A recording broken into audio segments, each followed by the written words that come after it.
Academy में आप सभी छात्र छात्राओं का हृदय से स्वागत है। इस वीडियो में हिंदी व्याकरण के सबसे जटिल आम विद्यार्थियों के लिए, यहाँ तक कि हिंदी साहित्य के विद्यार्थियों के लिए भी जो विषय है संधि, उसको आपको बताने वाला हूँ। और आपको जो बताऊंगा वह संधि मैं एकदम गणितीय पद्धति, मैथमेटिकल पद्धति से बताऊंगा, ताकि जो विद्यार्थी कभी नहीं समझ पाया हो किसी संधि को, उसकी भी गुत्थी सुलझ जाए और वह आसानी से समझ जाए। देखिए, आप में इससे संबंधित दो तरह के प्रश्न पूछे जाते हैं। एक शब्द देकर पूछा जाता है इसमें कौन सी संधि है। जैसे समझाने के लिए दे दिया हिमालय, हिमालय में कौन सी संधि है, 4 विकल्प देगा, स्वर, व्यंजन, विसर्ग, उपयुक्त में से सभी। तो आप जानते हैं तब बता सकते हैं कि इसमें स्वर संधि है। लेकिन दूसरा जो प्रश्न आपसे पूछा जाता है, हिमालय का सहित विच्छेद होगा तो हिम, धन, आलय, ये सही विच्छेद होगा। तो विच्छेद जब देता है तो एक ही शब्द के 4 विच्छेद के स्वरूप को देता है। ये आम तौर से जो विद्यार्थी साइंस स्ट्रीम के हैं, कॉमर्स स्ट्रीम के हैं, उनके लिए निश्चित रूप से चुनौतीपूर्ण होती है। लेकिन इस वीडियो में जो भी विद्यार्थी साइंस स्ट्रीम का होगा, कॉमर्स स्ट्रीम का होगा, उसको देखने के बाद बड़ा ही आसान हो जाएगा। क्यों? क्योंकि एकदम गणितीय और मैथमेटिकल पद्धति पर मैं इसको रखने वाला हूं, बताने वाला हूं, संधि को और विच्छेद को भी। आप ध्यान से वीडियो को देखिए और अधिक से अधिक इससे लाभ लीजिए। आइए शुरू करते हैं संधि विच्छेद को। ध्यान दीजिए, संधि क्या है? संधि का मतलब होता है समझौता, संधि का मतलब होता है मेल, जोड़, योग, ट्रीटी इंग्लिश में। लेकिन संधि क्या है? यहां पर 2 या 2 से अधिक वर्णों के मेल को संधि कहते हैं। ध्यान दें, 2 या 2 से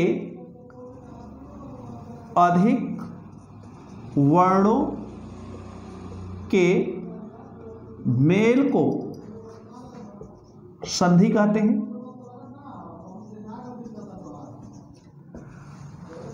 यानी अब 2 या 2 से अधिक वर्णों के मेल को संधि कहते हैं। तो संधि में होता क्या है? किसी शब्द का अंतिम वर्ण, जैसे यहां देखिए हिम में अंतिम वर्ण क्या है? म में अ है, और द्वितीय शब्द का पहला वर्ण यहां पर आ है। अब इसके मेल से क्या हो गया? हिमालय हो गया। यही संधि है जी। तो 2 या 2 से अधिक वर्णों के मेल को संधि कहते हैं। अब इसमें अ और आ मिलकर आ बना, हिमालय बना। ध्यान रहे कि जब आप, ये तो संधि हो गई, लेकिन विच्छेद क्या होता है? जैसा हमने कहा आपको मैथमेटिकल बताने वाले हैं। विच्छेद क्या होता है? शब्द के अपने मूला अवस्था में लौटने की प्रक्रिया ही विच्छेद होता है। जैसे हिमालय में मूल शब्द क्या है, तो इसको विच्छेद ऐसे कर देंगे, क्या कर देंगे? हिम कर देंगे, मूल शब्द हो गया, आ प्लस आलय कर देंगे, यह मूल शब्द हो गया। तो इसको विच्छेद कहते हैं और इसको संधि कहते हैं। ध्यान दें, यह संधि की प्रक्रिया हो गई और यह विच्छेद की प्रक्रिया हो गई। तो कहीं से आपको कहीं कोई भी पूछे, अगर आप इस वीडियो को देखते हैं तो बड़े आसानी से बता सकते हैं। आइए अब जरा देखिए, संधि के प्रधान रूप से 3 भेद होते हैं। यहां बोर्ड पर देखें, पहले को कहते हैं स्वर संधि, दूसरे को कहते हैं व्यंजन संधि, और तीसरे को कहते हैं विसर्ग संधि। विसर्ग संधि। अब इसमें भी गणित देखिए क्या है। आपको जो परिभाषा किताबी है वो भी बताएंगे, लेकिन बोर्ड पर आपको एकदम गणितीय बताएंगे। क्या है गणितीय, जरा देखिए। स्वर संधि क्या है? इसका स्वर प्लस स्वर बराबर स्वर। जैसे आप देख सकते हैं, विद्या धन आलय बराबर विद्यालय। तो यहां देखें प्रथम शब्द का अंतिम शब्द आ प्लस आ, द्वितीय शब्द का पहला आ बराबर विद्यालय हो गया। तो यह स्वर हो गया, यानी स्वर के साथ स्वर होगा। वही मैथमेटिकल रूप देखेंगे तो प्लस प्लस बराबर प्लस, एकदम गणित। संधि क्या है? गणित। तो वह विद्यालय हो गया। तो ये स्वर संधि हो गई। व्यंजन संधि में फिर मैथमेटिकल देखें। अब इसी को किताब में क्या देखे हैं, जब स्वर के साथ स्वर के मेल होने से कोई विकार उत्पन्न होता है तो उसे स्वर संधि कहते हैं। तो विकार का मतलब क्या है? परिवर्तन। परिवर्तन ही क्या है? विकार है। तो जब आप जानेंगे कि परिवर्तन ही विकार है तो आप बड़े आसानी से पकड़ लेंगे क्या है। तो ये तो रही स्वर संधि।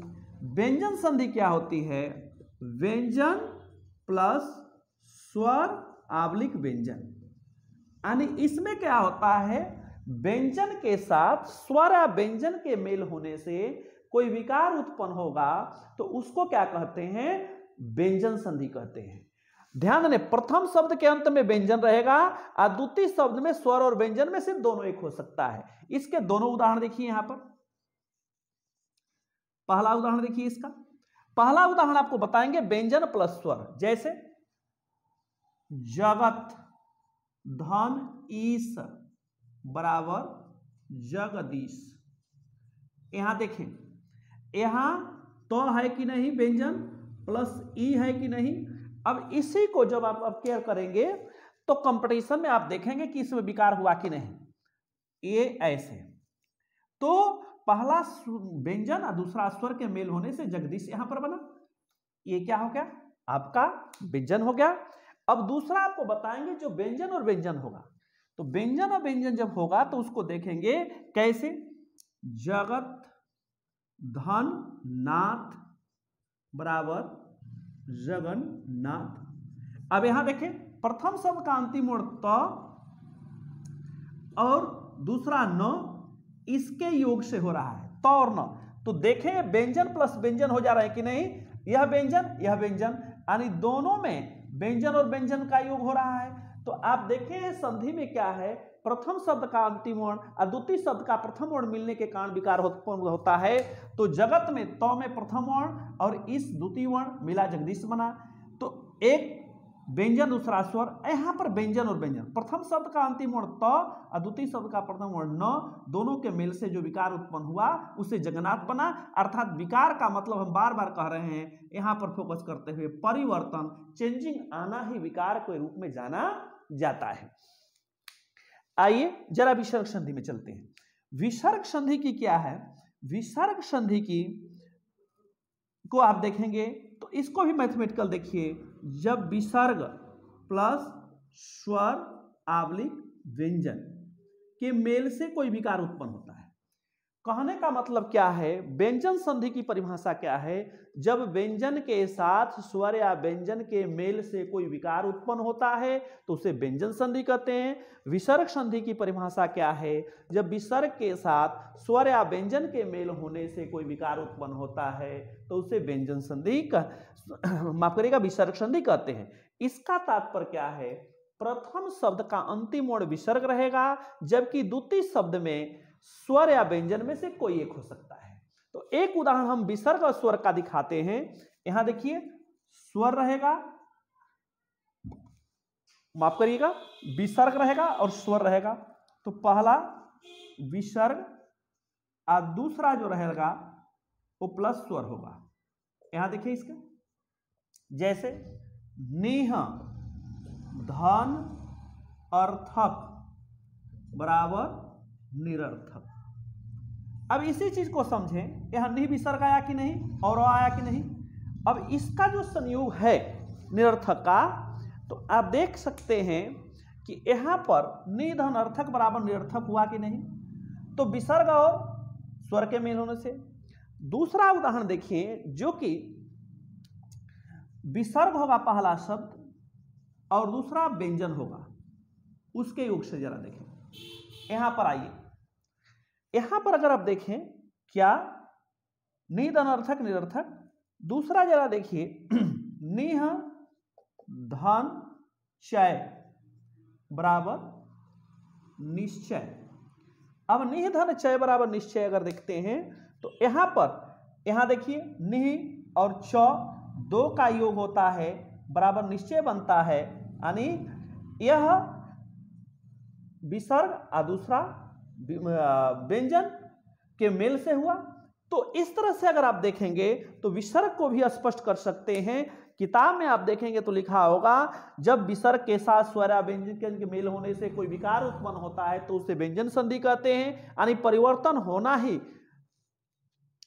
विसर्ग संधि है। जैसे निह धन अर्थक बराबर निरर्थक, तो यह एक विसर्ग एक स्वर, दूसरा विसर्ग और प्लस व्यंजन निह धन चय बराबर निश्चय विसर्ग और व्यंजन। तो जब विसर्ग के साथ स्वर या व्यंजन में से कोई एक लगा रहेगा तभी विसर्ग संधि होगा।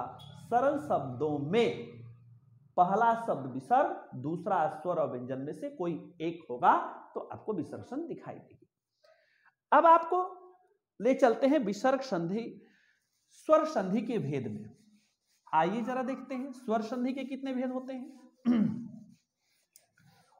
स्वर संधि के आप 5 भेद देखेंगे और यही कठिन होता है विद्यार्थियों के लिए। मेरा प्रयास होगा कि उनको बहुत ही सरल और सहज आ जाए समझ में। आइए जरा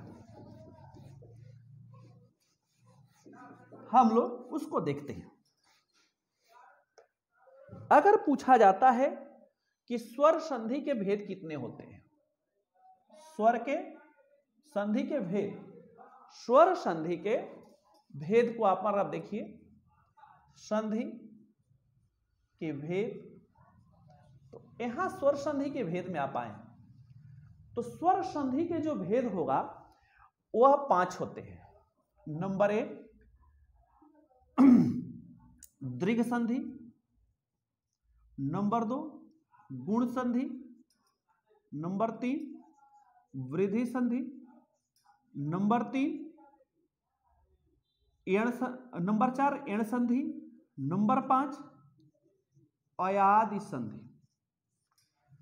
अब देखिए विद्यार्थियों को सबसे जटिल, खासकर जो साइंस का विद्यार्थी हो, जो कॉमर्स का विद्यार्थी हो, वह इस भंवर जाल में फंस जाता है। मैं इस भंवर जाल से भी मैथमेटिकल फार्मूला बताऊंगा, गणितीय बताऊंगा कि कैसे उस भंवर जाल से निकलेगा और एकदम आसानी से समझ लेगा मैथमेटिक्स में आते हुए। तो पहला उस विद्यार्थी के लिए जो साइंस का है, ये जितने भी स्वर संधि होंगे 5 भेद, वो जो आपको 11 वर्णमाला में स्वर हैं, कौन कौन? अ, आ, इ, ई, उ, री, ए, ऐ, ओ, औ, इसी के अंतर्गत होंगे जी। यानी 11 में जो भी परिवर्तन रूप होगा इन्हीं स्वर के अंदर, इन्हीं वावेल के अंदर होगा और तभी कोई संधि बनेगी। आपको घबराने की जरूरत नहीं है कि 5th टाइप संधि है, ये तो और जटिल है, पहले 3 हम आसानी से समझ लिए, मुश्किल है। नहीं, आपको लिए आसान बनाकर मैं पेश कर रहा हूं। इन 11 को मैं लिखा रहूंगा बोर्ड पर और आपको दिखाता हूं एक एक को कि कैसे आप जानेंगे कि कौन सी संधि है दीर्घ गुण वृद्धि में। आइए पहले हम चर्चा करते हैं दीर्घ संधि की। दीर्घ संधि में ध्यान दें, गणितीय रूप दीर्घ संधि का, दीर्घ संधि की परिभाषा है यदि ह्रस्व दीर्घ अ, ई, उ, री के बाद क्रमशः यही ह्रस्व और दीर्घ सब स्वर आए, यानी यदि ह्रस्व या दीर्घ अ, ई, उ, री के बाद क्रमशः यही ह्रस्व और दीर्घ स्वर आए तो दोनों मिलकर दीर्घ हो जाते हैं। तो दोनों मिलकर कैसे दीर्घ होंगे, जरा इसको समझिए कैसे। अब यहां अ है, इसका दीर्घ रूप देखिए, यह इसका ह्रस्व रूप है और इसका दीर्घ रूप आ, इसका दीर्घ रूप बड़ी दीर्घ रूप, इसका बड़ाऊ, और चूंकि हमारे यहां री एक ही है, दीर्घ री नहीं है, इसलिए एक ही री मान लिया जाता है। यानी इसको आप री ही मान लेंगे, ह्रस्व री ही, चूंकि दीर्घ री अगर देखेंगे तो संस्कृत में ऐसे चलता है एक और, इसमें हमारे यहां इसका अस्तित्व नहीं है, इसलिए ये इनसे यानी अ से 4 बनेंगे, फिर छोटी बड़ी से 4 बनेंगे, फिर छोटाऊ बड़ाऊ से 4 बनेंगे, अब फिर री से नियमतः 1 बनते हैं, लेकिन 2 मान लिया जाता है। कैसे? जैसे आप मैथमेटिक्स में देखते हैं ना, 2 डिजिट दशमलव के बाद मान लेते हैं, उसी तरह से यहां है। तो जब आप आते हैं तो कैसे 4 बनते हैं, जरा एक एक के आधार पर देखिए कैसे। अगर हम यहां पर अ धन अ, तो ये प्लस कर देंगे सबको, तो क्या हो जाएंगे, 14 शब्द होंगे, 14 शब्द ही दीर्घ होंगे, 15वां नहीं होगा, और इसी में सारे आपको मिलेंगे गणितीय ढंग से। ध्यान दें, अ धन अ बराबर आ, देखिए इस 4 से, यानी ह्रस्व अ और दीर्घ आ से कैसे 4, अ धन अ बराबर आ, अ धन आ बराबर आ, और आ धन आ बराबर आ, और आ धन अ बराबर आ।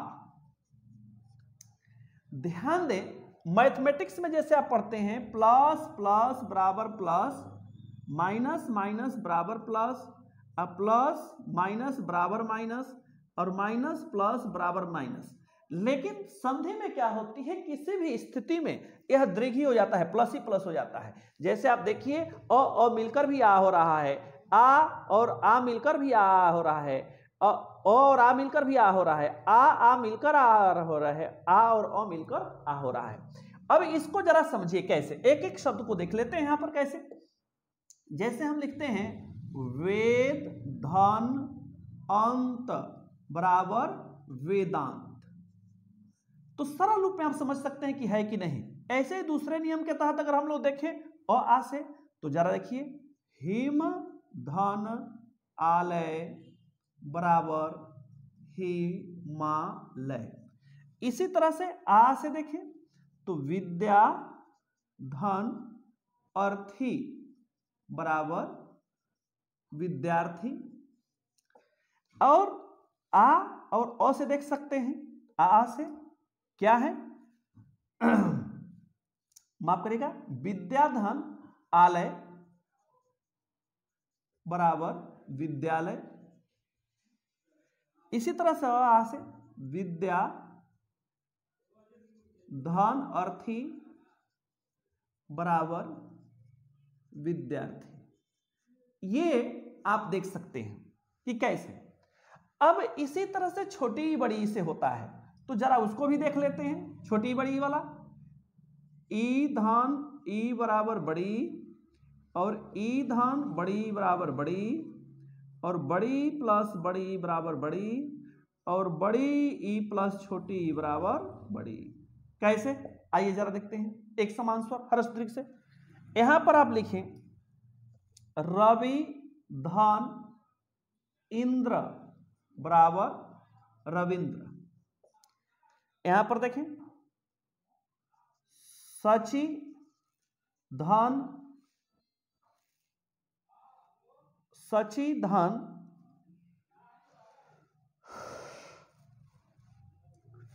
सॉरी रवि धन ईस बराबर रवीस। दूसरा देखें सची धन ईस बराबर सचिन।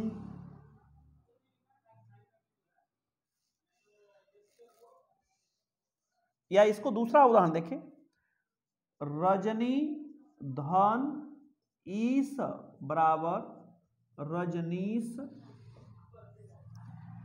और तीसरा